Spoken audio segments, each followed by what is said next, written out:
Bonjour. Le chef de la diplomatie russe, Sergueï Lavrov, poursuit sa tournée en Afrique pour une tournée de plusieurs jours. Je vous laisse regarder. Laissez-moi un petit like and comment. Merci. Offensive diplomatique sur fond de crise alimentaire majeure pour Sergueï Lavrov. En visite au Caire, le chef de la diplomatie russe s'est voulu rassurant alors que la plupart des capitales arabes dépendent des céréales ou des armes russes.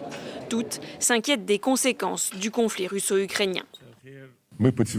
Nous avons confirmé l'engagement des exportateurs de céréales russes à respecter toutes leurs obligations.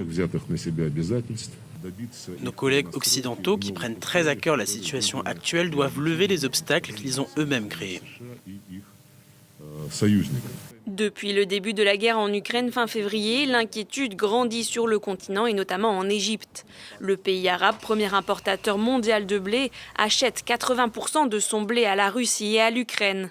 L'Afrique tout entière, elle, importe 40% de son stock depuis les deux pays.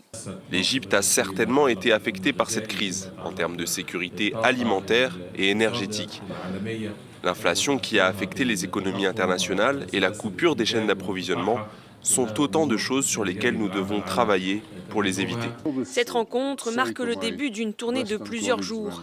Après l'Égypte, Sergueï Lavrov se rendra en Éthiopie, en Ouganda et en République démocratique du Congo. L'occasion de discuter aussi de l'accord signé vendredi entre Moscou et Kiev qui devrait permettre d'exporter 20 à 25 millions de tonnes de céréales bloquées en Ukraine et réduire le risque d'une crise alimentaire mondiale. Mais les frappes de missiles russes sur le port d'Odessa ce samedi ont jeté un nouveau